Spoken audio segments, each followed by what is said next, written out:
Team fighting was crisp and beautiful. They outfought Suning. They pulled it back in a crazy base race. So I don't expect them to win in the same way that they did the first time around. That said, now going into the draft, Suning on the blue side. Just to quote Yamato, we had a horrible draft the last time from Suning. Sofum's pathing was really punished, didn't really help out his laners. They fell behind, and then TL's composition just made it that Suning's comp couldn't do anything to them. So need to make some drafting adjustments here and really give firepower back to the laners, particularly Bin, because he is up against Wonder. I think that these two are the best top laners in this respective group, and I really do want to see their heads clash. And with Lucian now banned away, as well as two of the relatively safe blind pickable top laners in Shen and Ornn, you have to feel like this is a bit of a call out from Bin towards Wonder. He was BMing with the Aurelia Jace hovers previously, the Galio now taken away as well from Angel, limiting that global presence. But we're now set up for a very explosive top lane matchup. We could be seeing Volibear Renekton, or we could be going even deeper into the carry pool. The Camille's, the Jaxes, so many things up and available. You would expect that this would be a priority pick for either mid or jungle. Sofum usually would grab a jungler here, like a Graves. That's interesting. Wow, giving so much respect to Cap. So something that I really wanted to point out was the fact that they're banning Lucian from blue side. We've seen a couple of drafts where Lucian has completely fallen through, and you've seen when G2 gets their hands on this champion, as well as some of the other teams in the other groups, how powerful it is. And it is something to kind of keep track of as we go deeper into this tournament, especially open up into best of fives. Is this Suning having a very clear-cut plan from their coach right there to ban the Lucian, priority pick Syndra, and limit maybe Cap's effectiveness or his champion pool? Or is this Suning saying that they just don't play the Lucian, or they won't play the Lucian into the mid lane for the tournament? Yeah, interesting. Playing the Lucian would most likely mean a follow-up Lilia pick. Maybe that's something that they don't want to play here. But the Graves now locked in for Jankos. Of course, when you look at the jungle priority list, this makes a lot of sense. But remember, the last time we saw this matchup, SOFM took the Lee Sin and dominated Jankos in the early game. But now the Echo has been locked in, has been picked up, most likely going into the hands of Caps in the mid lane. The counter pick to Syndra, it is just really hard to play out here, and this felt like it was going to be an obvious answer because we've already seen Caps pull it out into this specific matchup, so maybe Suning stepping onto a landmine themselves. Now, taking a Syndra does increase the priority that maybe you see a Lee Sin from Sofum, one of his signature champions that goes really well with the Syndra, especially if you want that strong 2v2 mid jungle, but instead putting so much priority on getting this Camille. Camille, of course, generally considered one of the of the duelist options, relatively safe early game. Obviously has some counter options, but with Grasp of the Undying and her general tankiness, she doesn't suffer too much in a lot of matchups. But now the Renekton will be locked in, so we have the entire top side now confirmed for the G2 Esports lineup. And already you see the priority on what feels like from Suning's draft is a lot of more about denying, not that their players can't play these champions, but rather than grabbing kind of power picks for themselves, it feels like they're denying power picks from G2. You know, we saw perks pop off specifically in the Ezreal, and that means that then they're not getting some of their bread and butter combinations. You know, Sofum's Lee Sin immediately snapped off the board there when you see a Syndra, and I'm like, okay, this might be Sofum's Lee Sin, Syndra Lee, very powerful, but it's not going to be available for them. Now I'm curious to see what G2 want to prioritize for the bottom side of the map. Obviously with Hanfeng having the Ezreal available, he's going to have a lot of independency, a lot of agency. Maybe we get a Bard support coming out for Sword Art. Maybe something that can roam a little bit more. But on the opposite side, because there's a Camille on the enemy team, maybe do we see a Tahm Kench trying to protect perks, trying to protect members in these more drawn-out fights against the likes of a Syndra. Value on that pick is very high from the Devourer alone. I feel like Senna Kench would be the obvious answer for G2 here in the draft phase. I would imagine that they'll grab Senna as kind of next pick, unless it's banned right here. I mean, the thing is Callista is still up and available. But the thing is like you said, there's Syndra and there's Camille. Kench's priority skyrockets here. And Lucian, or not Lucian, Ezreal Kench just isn't that great of a matchup. So it's not like there's any threat of Suning grabbing it here. This decision going to be Thresh banned away. I like it. Want to limit the proactive playmaking champions that Mickey can bring to the table, especially now that the Rakan has been banned away as well. It also takes that stock down in that Callista that you were talking about. These are big options, of course. These final picks can decide so much about a draft. SOFM really saving his pick till very late in the draft, wants to have as much information available as possible, because it's not just about what he can do to Jankos early on, but what he can do to the rest of the map. Because now we have the Senna locked in. Feels like a more passive answer to the Ezreal. At this point, you need to grab your bot lane. You're probably looking at Ezreal Bard, long distance champions. Sword Art obviously has a phenomenal Bard. Would also work very well with them trying to contest for lane phase. Bard now locked in. See what the final pick will be here. Of course, G2 have pretty heavily telegraphed that they will want to play around the top side of the map. And now the Jarvan locked in for SOFM. This is a pick that has dropped in priority significantly this year, but does still rear its head. Very much a tier 2, maybe even tier 3 jungler when you look at team priorities, but obviously can still have a very big impact in the early game with the flag and drag, with the Cataclysm. It's also the LPL special, you know, that Cannonball comp. You're one Galio away from Camille and Jarvan and Galio of being the highlight, and that just got locked in. I didn't think we'd see one of those ever again, but there it is. That's a set of support now for Mickey. Perkz busting out the Kalista, and the big question is going to be, does he bind with the Crocodile and sacrifice some of that early laning power to really double up on team fight? It's going to be interesting to track. Of course, feels like we would, or up until the Kalista pick, it felt like we'd be looking only at the top side for G2. Echo and Renekton would love to have the support from Graves, but now it's very much a different story. Eyes on the junglers inevitably in this matchup, but the top laners as well. Fighting a lot for lane priority here from G2. They are not going to let Suning just have these free lane phases with the Kalista coming out right now. And like you said, we're curious where he's going to bind with. Does he not bind with the Senna and instead bind with Wonder the Crocodile for these big team fights? Perkz, of course, is a phenomenal Kalista player if you guys haven't seen it yet, if you're not fans of the LEC. So watch out for that one, as Hongfeng and Sword Art definitely have their work cut out for them. But on Bard and Ezreal should remain pretty safe in the lane, but will probably lose down priority unless something really goes sideways. Have to keep our eyes, especially now, as well, on the early game level 1s. What's it going to be? So many teams have doubled down, so many teams have gambled, and so many teams have lost on the back of a good, or rather a bad level 1. So see what both teams want to pull together here as we get ready, as we load into game. This could be the final game for G2. We'll have to find out, but either way, Suning is going to have to play 2 back-to-back. Will it be a tiebreaker for second, fighting for their tournament lives, or a tiebreaker for first, knowing that no matter what happens, they can make it out of groups? Look at the disrespect from Ben. That is teleport ignite. Folks, I'm going to level with you. I talked to Whippo a lot about top lane matchups. I learned a lot about how Renekton Camille goes. But he never mentioned Ignite or Omnistone, and I'm going to guess he didn't mention it to you either, Frosco, so we're just going to have to see how this one unfolds. Okay, so here's the thing. The level 1 can be powerful, obviously, from both teams. You have the likes of the Ezreal, the Bard, looking at those runes. You have the Kalista as well as the Senna, but there's more emphasis on Jankos as the farming jungler and the dueling jungler here. Whereas, obviously, for Sofum on the Jarvan, the LPL special, if you will, it's much more about the ganks, and he has set up in every single lane. So G2 need to make it a responsibility to figure out on what side Sofum is starting, so a delayed invade from the Tri-Brush itself as Mickey starts the Oracle lens. And as soon as they get information of where Sofum is starting, making sure that they keep him on the back foot so he's unable to impact the lanes through ganks. Here's the level 1. Walking forward, contesting this one. Red buff should reset. How long do they want to spend here? Could be the big question. Smite is going to be important. And sadly, the red buff's patient, not resetting quite yet. It looks like G2 just trying to get that reset to buy more time. But Jankos is actually going to be the one who suffers as he takes a ton of damage. Mickey as well going to be forced to flash out to safety. And it looks like the bond is between Mickey and Perkz early on here. So trying to maximize the Oathsworn damage in lane. Yeah, it feels like a bit of a blunder there from G2, especially losing both summoner spells on Mickey as Jankos heads back towards his blue buff. Should look for a full clear here. Sofum has a ward on his red buff, so knows that it wasn't taken from him. Can just do a full clear bot side. Now Krug to red. Maybe he does the Raptors, or maybe he walks to top side jungle and tries to get involved into this top side matchup, as Wonder is looking to try to get the wave shoved in and a bounce early off of Ben's tower. Yeah, Wonder managing his rage pretty well. The level 2 now coming in, and Camille may fish for the all-in here. It's just going to back off instead. Tactical sweep and the precision protocol. No hook shot wall dive quite yet. I mean, naturally, just thinking about it and theory crafting a bit, you don't have the safety of having the flash, but having access to the ignite makes your kill pressure go up exponentially. Now, the thing about Renekton is he's so powerful with his ultimate, and it's not just about trading, it's about the fact that it's almost like a built-in heal, and your Call of the Meek is such a powerful ability in itself that it really is just about that for Renekton, and then as soon as he gets level 6, he can just keep himself so healthy and so safe into a lane phase. But Ignite, which you don't normally expect to be up into the top side, may change that. Definitely has the potential to.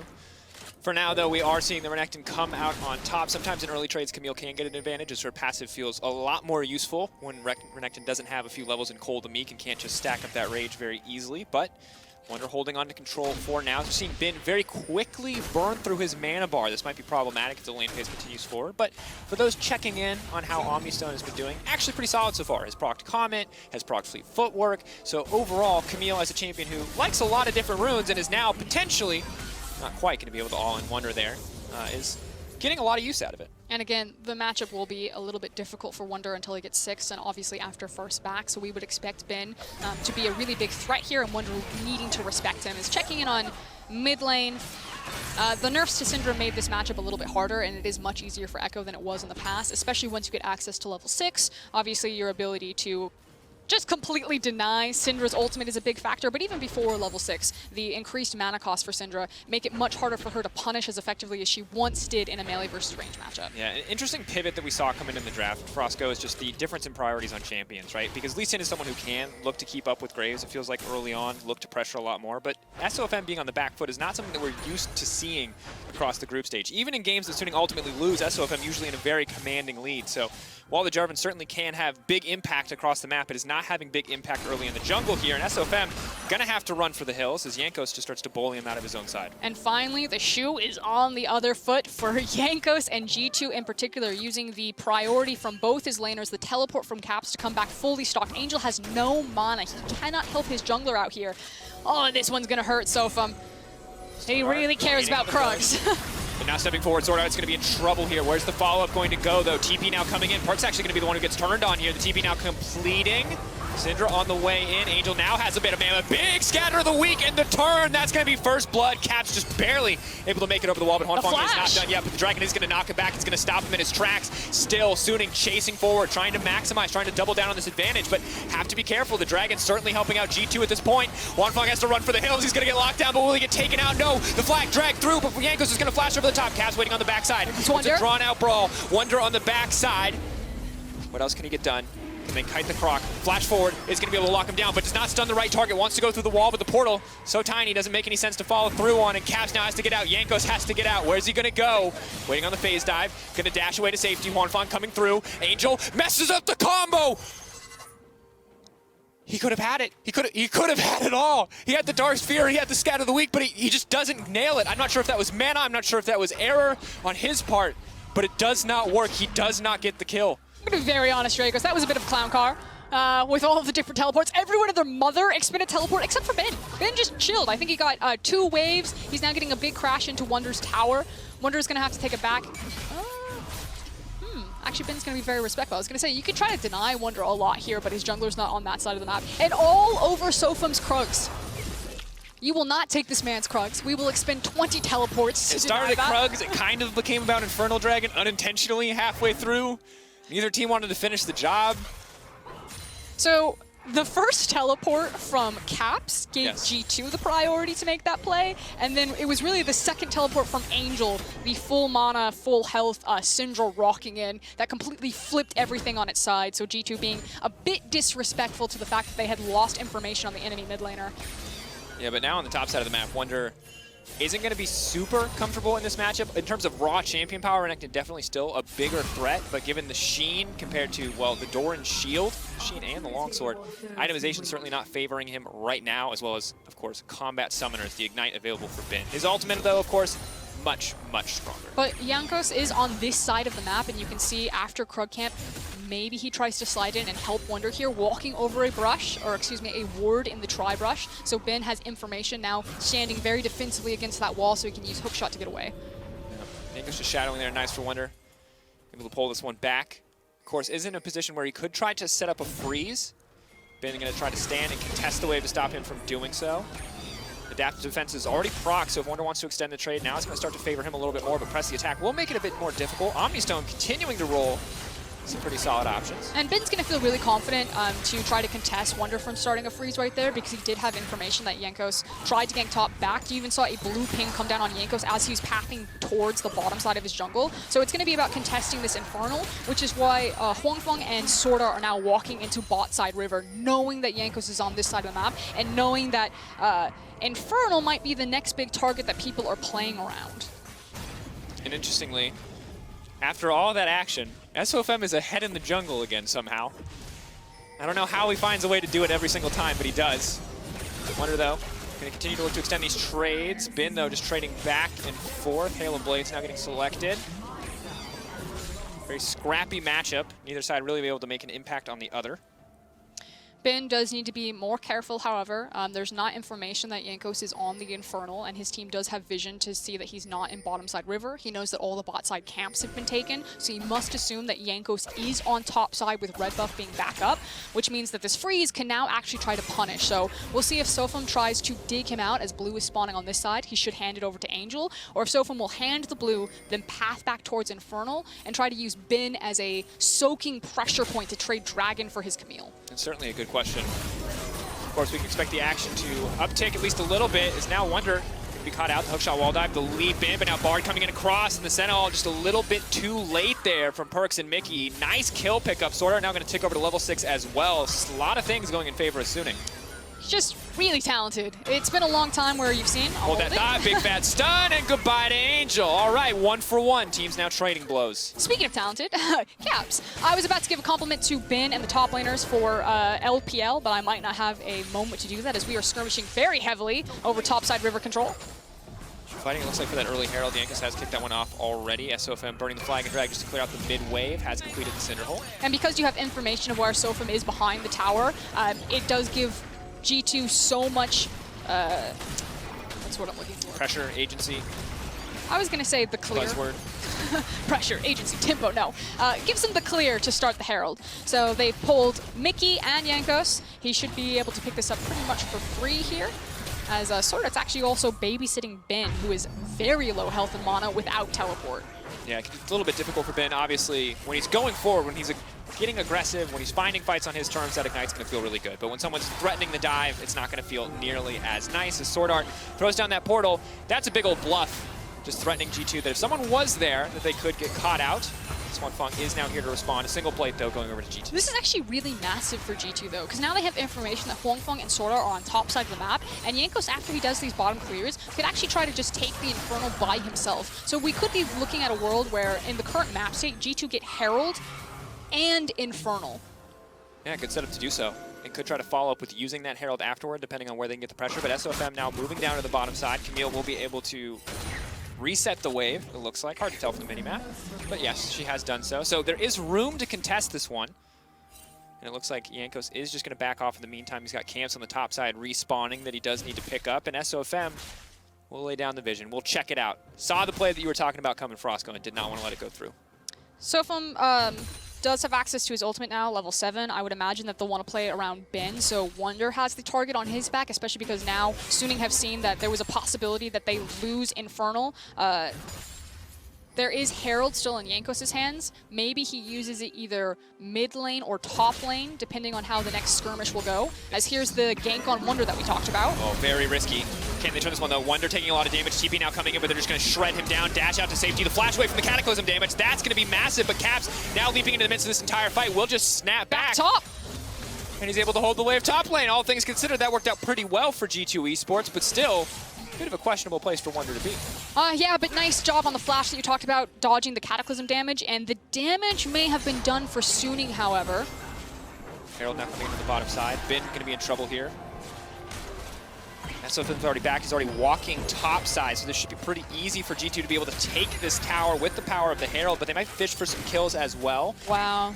Just really impressive individual outplays from G2 to allow them to pick up these monster objectives. Multiple plates on Perks here. Jankos is still sitting on the Herald. He can drop it here if he wants, or he can save it for mid lane. And control over Herald is, Dragon, as Suning trying to fight back. Big damage coming in. Perks now needs to make his way out to safety. Jankos is going to get shut down on the backside, though. Absolutely just shredded through by that Syndra. And now G2 are caught between the entire team. They're trying to get at least one kill back, but G2 very much overcommitting, getting nothing in exchange. Now they've got mid and they've got top pushing, but in the meantime, Suning is just clapping the fight. Caster cursed the hell out of G2 right there. So I was just complimenting that in the kind of the last two fights, the solo kill on mid, the outplay on the bot lane, especially with the TP. But then G2 just had to go and way overcommit there. They got greedy for the plates, and Suning, like you said, just clapped on them. They got the resets onto the map. They picked up multiple kills in the bot lane. There wasn't any TPs to come in to save G2, and they picked up the Infernal. So a very nice turn for Suning. You can can see Mickey constantly stepping forward, throwing out snares, but they don't connect, and Ben, very confident to leap in here, also gets the grasp in the meantime, and second Perks is caught out here. Jankos just walks into no man's land. Syndra, very easy kill pickup, gets the shutdown as well to top everything off, and G2, they're just two people. What are they supposed to do? They're two very squishy people.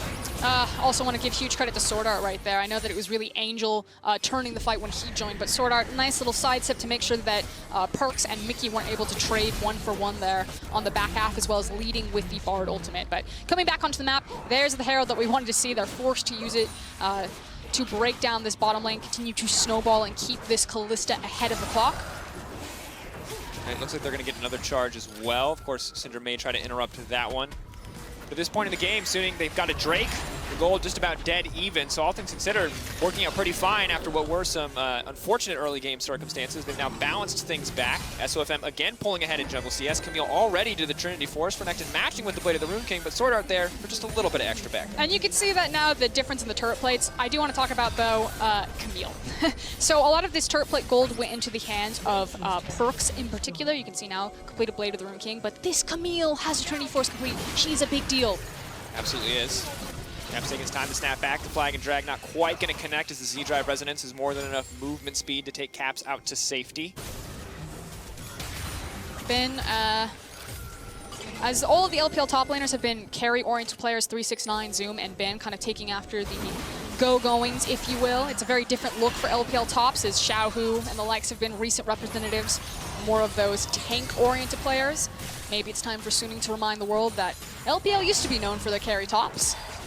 Certainly potential to do so this game. Has a bounty on his head, 2-0-2. The free boots have now come through as well. And the later this game goes, the more Ben is going to be a big threat. And he's already a big threat right now. A little bit awkward there, but it's not going to matter too much. Wonder is just going to get locked up and taken down. A wasted Camille ult, but Suning not going to feel too bad about that one as they now push in on the top side of the map. Yeah, continuing to funnel gold also on the Camille. Now, maybe you get some damage back here for G2, although you need to respect that if you don't have information about where the rest of Suning are, that you can get flanked like this. Pull back, now looking to engage already. Sword Art now coming in though, stun should connect. Mickey gonna go down, Perks probably just next on the menu. G2 very much overplaying their hand. And rightfully punished. To quote Cadril, that's illegal. You didn't know that where Suning was. They could have absolutely flanked you, and they do just that. Yeah, and Ben now going in on Caps. He's running out of mana pretty rapidly, but I still think this trade favors him overall. Caps doesn't seem like he's going to be able to turn this one. One more stun, just gets the Z-Drive Resonance and is now running out to safety, but here comes SOFM. Where's the flag and drag going to go? Waiting for the ultimate. They're covering every angle. Gets him with the chilling smite, hits him with the emote, and my God, Suning, they're on the path to win this game. They are steamrolling over G2 right now, absolutely slapping the ball out of their hand after some very big ego plays from G2. Now, if you're a North American fan or a G2 fan, you need to pump the brakes a little bit. Stop overextending, overcommitting under these towers, these plates. I think Perks and Mickey in particular have been very suspect and very guilty of this as we take another look at this one. They wanted to punish, but didn't take account for the teleports, didn't take account for the potential flank, and then gave a lot of gold away. Yeah, and the thing is that now Huanfeng has Iceborne Gauntlet. So this is not a man that you just get to burst out as a Kalista Senna unless he's really just standing still for an extended period of time. This game will not be easy for G2. You know, when you look at their draft initially, it doesn't really feel like, you know, it feels like a solid, it feels overall. But now we look at it here and you have to recognize that they don't have a lot of good ways to start fights on their terms. And when you're ahead, that doesn't really matter because pretty much any fight is on your terms.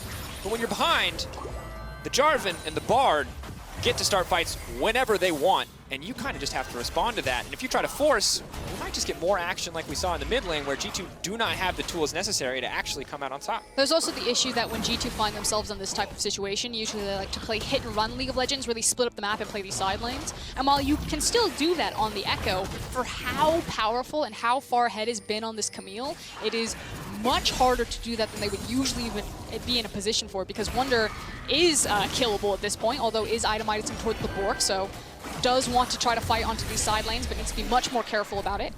Definitely does.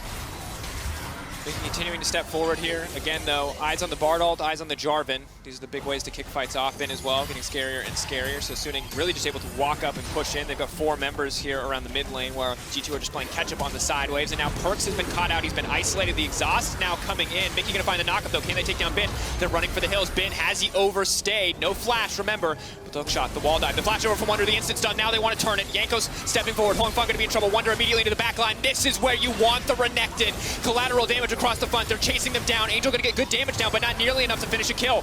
Running now.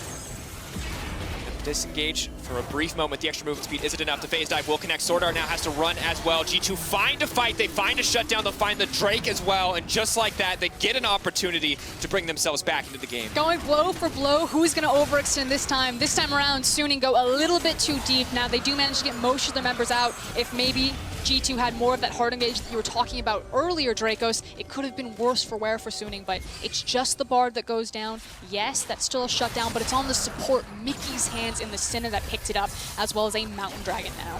Well, Bin as well. We can see here, feeling pretty confident. He's forcing out the early flash, but on the backside of the fight, some pretty solid play coming in from Mickey, and Perks does keep them alive. Yeah, I'm going to say Ben feeling himself a bit here to go super deep on the Callista, especially knowing that she does have ultimate. Still, it looks cool. Thinks that he's going to get out. Wonder just says, not today. Flashes over the wall, picks up that shutdown for himself. Yeah. And of course, when you look at these compositions, it's pretty hard for Wonder to find a way into the back line against the likes of the Jarvan Bard, but when he does get the opportunity, you're going to have to hold that Doxus in the fight happening on screen, and, well, Suning are winning this one. Herald going to be dropped down, bottom lane tower now going to fall. Wonder is on the top side looking to trade 1-for-1 on towers, but Jankos has now been caught out. Not nearly enough damage, and Caps might simply be another name on the list. Suning continue to push forward. This Camille is just an absolute terror right now. 4-1-3 for Ben. You'd think that he had flash with the gaps that he's able to close. Yeah. Very, don't even access to flash hookshot. It's so powerful. Mickey has to be very careful here. Ben might look like he's at half health, but he can still one-tap the Senna if given the opportunity to do so. Bit of an anti-synergy there, but they're still going to be able to find the kill as Sword Art takes out Perks in the midst of that one. Suning now barreling down the mid lane. They remember what happened last time they let G2 get to late game, and they're not going to do it this time around. 20 minutes in, 12 kills to 4, and now a 4K gold lead for Suning. But also a much easier to execute composition with very clear win conditions and how they're going to use their side lanes, but also their key ultimates to start fight. So I think this is a completely different animal than the first time that we saw Suning versus G2. As NA fans and G2 fans, it's looking pretty dire at this point. We talked about how usually at this point G2 would try to split up the map and play their side lanes. There's obviously a timer on the Callista, but with Wonder being so far behind, it's still relatively dangerous. So it's really that same hit and run ambush style League of Legends from G2 at this point. Maybe you find some more shutdowns, maybe you find some uneven fights. Whereas Suning, if they group together and play around shadowing Bin, maybe in a 1-4, they should feel really confident to close this game. They absolutely should. And of course, reminder, Suning currently at 3-2. They'll get knocked down to 3-3 if G2 find a win here, forcing the tiebreaker with Team Liquid. But if Suning win, both Suning and G2 will sit at 4-2. 1-1 in their head-to-head. And that means we will get the tiebreaker, the final match in what has become a best of 3 to decide who will get first seed out of this group. So if you are an NA fan, cheering for G2 right now. With G2, it's going to be a long road to find a way to come back in this game. It is certainly not an easy task, and Suning right now are this match's favorites, looking to take us through one more game to try to find that first seed. You can see that G2 were really hunting around to see if they could get an unfair fight when Ben was off into a side lane, but Suning expertly sniffed that one out and just really putting the damage in with a lot of this poke from Huang Feng. It's two waves crashing. Jumping forward, laying down a little bit of damage, can't quite proc the passive, and meanwhile a tower is going to fall. And that looks like Yanko's just deleted. He's so squishy at this point in the game. Perks simply next. They're going to take him out too. They're ignoring Caps. They're just chopping down squishy members one at a time. Caps wants to do everything that he can to bring this one back, but he can't even kill SOFM. Mickey going to get dropped as well. Precision protocols left and right, and it'll be a tactical sweep for Suning because they are just cleaning house. G2 could not do it when it mattered most. They wanted to secure first seed. They'll get another shot to do so, but they'll deny the chance for Team Liquid to play their way out of this group. And the FPX logos, the Invictus Gaming logos flash crushing. Suning are saying we may be the 3rd seed, but we are here to represent the LPL. It is World Championships back-to-back for us, and you cannot count us out. They will get the tiebreaker for G2 to see who gets first in this group. For G2, a few minutes to go back to the drawing board to figure out what they need to do next for Suning. Disaster averted, no longer just fighting for a chance at 2nd seed, instead fighting for 1st, guaranteed out of groups either way. G2 and Suning will make it to the bracket stage, but we will play a tiebreaker to decide who will get that coveted 1st seed. And unfortunately, this does mean a sad day for our North America brothers across the pond. Yeah, brutal. If you're Team Liquid, condolences, of course. They might not be on screen right now, but they have just now been eliminated from Worlds 2020 after the results of this game. If you're an LEC fan, take a moment, recognize that what G2 need to do now is come back together, again, go back to the drawing board and find a strategy to bring them forward in the next game. We've talked a lot about momentum today. We've talked a lot about keeping a cool head in the face of high-pressure circumstances. Well, G2 were above that for most of the earlier moments in the day, as they were sitting quite comfortably. But that is no longer the case, because 1st seed, as we all know, feels like a pretty reliable path to semifinals.